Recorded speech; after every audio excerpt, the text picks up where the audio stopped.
Certa feita, um profeta israelita proferiu dizendo que o povo sofre, padece por falta de conhecimento. Tendo como premissa esta afirmativa, concluímos que o substrato do sofrimento individual e coletivo é a ignorância. E Jung, oportunamente, expressou que aquilo que negamos, aquilo que ignoramos, nos domina, mas aquilo que aceitamos, ou em outras palavras, aquilo que compreendemos, nos transforma. Nenhum fenômeno foi tão irrefletido, ignorado, não discernido e mal compreendido como o sexo. Tanto o Oriente como o Ocidente não atingiram a maturidade no que diz respeito à sexualidade. Ilustrativamente, posso dizer que o Oriente ainda encontra-se nas preliminares da compreensão, e já o Ocidente, que ainda é mais infantil nesse aspecto, encontra-se no flerte do saber, no que tange a sexualidade. É interessante observarmos que a sexualidade não é um fenômeno peculiar da espécie humana, mas todos os animais, toda a natureza experienciam este fenômeno. As mais variadas formas de vida, a multiplicidade das espécies que existem, vieram a existir por intermédio do enlace dessa energia sexual. É interessante que santos e profanos, sábios e ignorantes, libertinos e ascetas, ricos e pobres, milionários e miseráveis, todos vieram através do sexo. Vale salientar que os animais, as plantas, as árvores estão vivendo harmonicamente com essa energia, estão vivenciando todo o êxtase, toda a comunhão com o sexo. Todavia, o homem encontra-se completamente desarmonizado. Entre nós, o sexo foi diabolizado, se tornou um tabu, um tema a ser evitado. E por qual motivo isto ocorreu? A gênese do problema remonta a tempos imemoriais. No passado, os homens que criavam animais como búfalos, gado, cavalos, entre outros animais,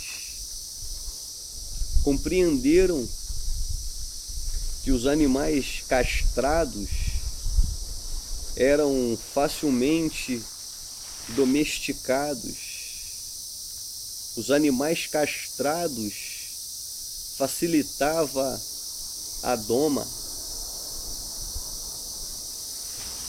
porque um cavalo inteiro, um touro, um animal não castrado extravasa energia. Já o animal castrado, ele se torna mais dócil, mais sereno. Ele tem pouca demanda energética.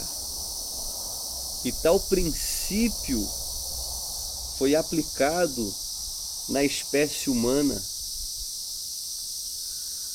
Os faraós, os reis, os imperadores do passado, eles eram ladeados por eunucos, por serviçais castrados, que não apresentariam nenhum risco para suas esposas, e também eram indivíduos extremamente dóceis, subservientes, nada rebeldes. Chegaram à seguinte conclusão, que controlando o sexo domina-se o indivíduo. Vocês já observaram que nunca a política vai contra a religião? Elas sempre caminham de mãos dadas. É pelo simples motivo: o desejo da política é dominar o homem. E a religião se apresenta como castrador, porque nenhuma outra instituição na face da terra geram mais eunucos, psicologicamente falando, do que a religião. Se você analisar quase todas as religiões esparramadas pela face da terra, são repressivas no que diz respeito à sexualidade, o que torna o homem facilmente dominável, adestrável e condicionável.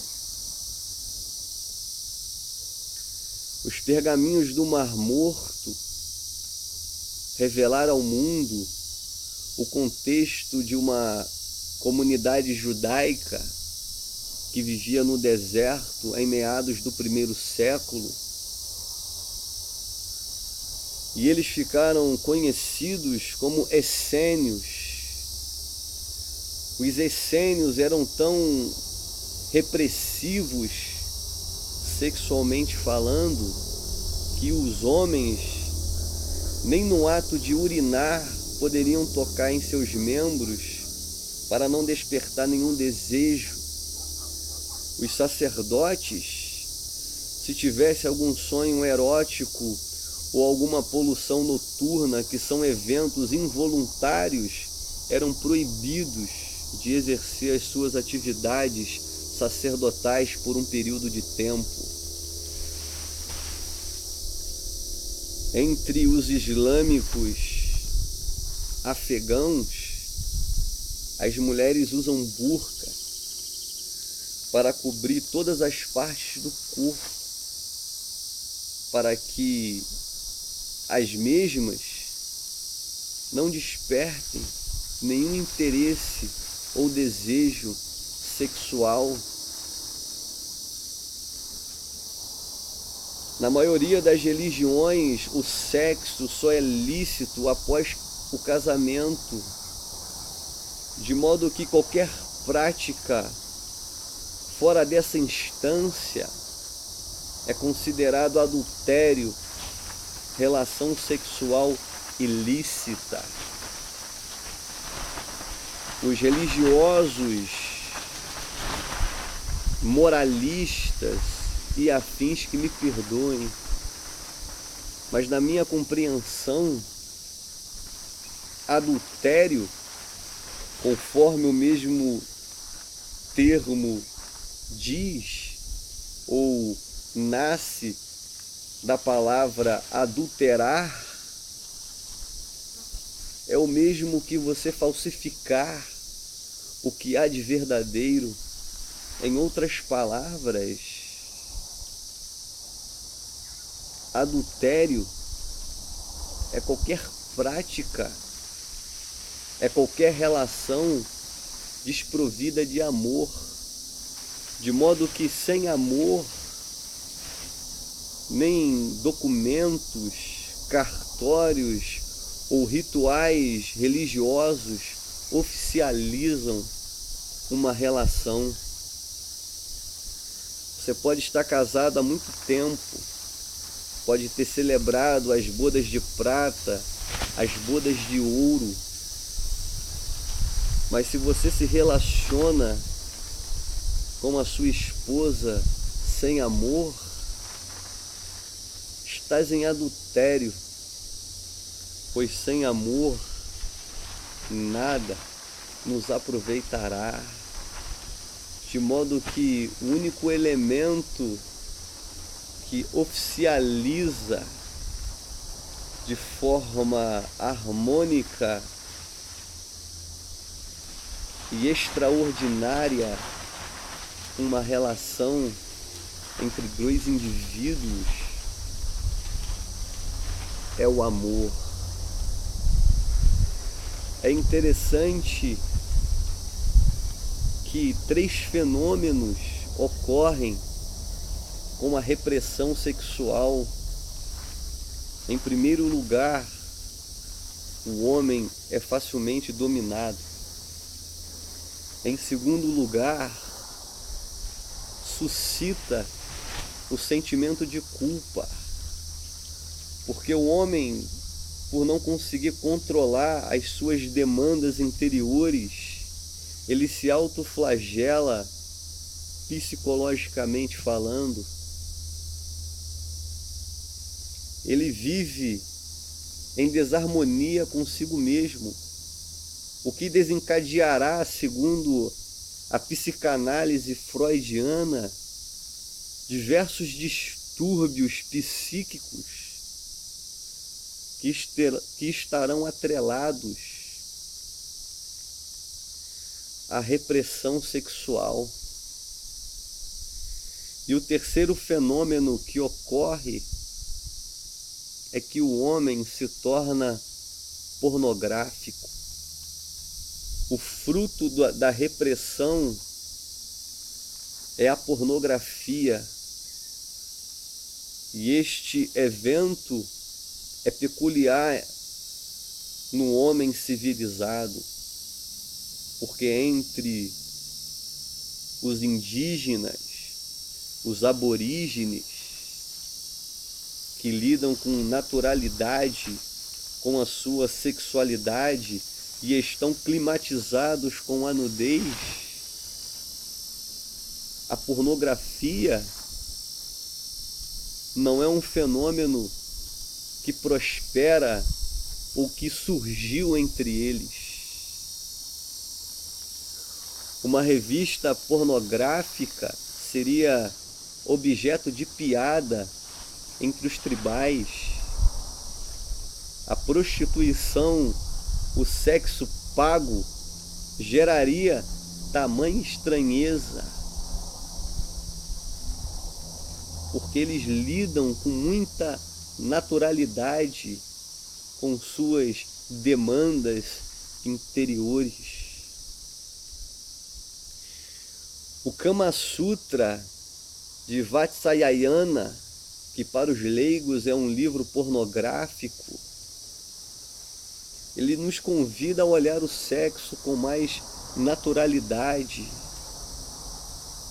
para que possamos, através deste olhar, usufruirmos dos seus benefícios. A filosofia do Tantra deu um passo além e ela nos convida a enxergar o sexo para além do seu aspecto luxuriante e penetrarmos na sua dimensão mística, beatífica e devocional. O Tantra nos convida a sublimar a energia sexual. Osho, em seu livro do Sexo, a Supraconsciência, ele diz que é necessário o homem saber manejar essas energias. Assim como a eletricidade, ela pode matar, também ela pode iluminar uma casa, iluminar uma cidade. E se o homem conseguir lidar com essa extraordinária energia, ele terá progressos extraordinários.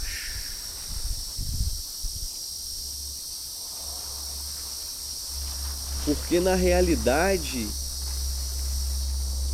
o amor nada mais é do que o sexo transformado. Ou, em outras palavras, o sexo é o amor em seu estágio embrionário. É provado que as pessoas assexuadas têm mais dificuldade para amar, porque há pouca matéria-prima, pouco combustível disponível. O sexo, nessa perspectiva, seria a semente, o amor, o desabrochar. O sexo, as raízes, o amor, o florescimento. O sexo, a seiva, o amor, os frutos. Vale salientar que sexo, amor e meditação são os caminhos para o divino, para o inenarrável mistério dos mistérios. Porque no orgasmo, no amor e na meditação, o mesmo fenômeno acontece. O homem experiencia a atemporalidade, a não-mente, a ausência do ego. Em outras palavras, o homem tem vislumbres da supra-realidade. E quando ele compreende esta factualidade, ele jamais olhará o sexo como algo imoral, profano, diabólico, mas ele verá o sexo como algo divino, místico. Ele não verá o sexo apenas como um exercício aeróbico, prazeroso, ou apenas como um veículo para se perpetuar a espécie, mas ele verá no sexo um instrumento para a transformação da consciência. O sexo não deve ser reprimido, mas compreendido, pois somente assim ele será transcendido. Compreenda que o sexo pode servir de escada que te levará do físico ao extrafísico, dos vales sombrios aos picos ensolarados. Te levará da pulsão à iluminação, do prazer sexual ao êxtase espiritual. Te levará do orgasmo ao gozo eterno. Espero que esta breve reflexão possa ter contribuído para a sua compreensão a esta temática pouco explorada, e que você, a partir de hoje, não enxergue o sexo apenas como algo libertino, profano e religioso, mas compreenda essa dimensão espiritual em torno deste elemento que perpassa os seres da criação. Compreenda essa energia criativa, pois ela lhe será extremamente útil em todos os aspectos possíveis. Espero que esta reflexão te dê vislumbres e lhe permita compreender as possibilidades que esta energia, bem manejada, bem manipulada, é capaz. E que o Eterno continue a iluminar as regiões mais profundas da nossa consciência e continue a desobstruir os caminhos para a nossa sabedoria ou para a plena compreensão daquilo que nos está disponível. Que Deus nos abençoe e até o nosso próximo encontro.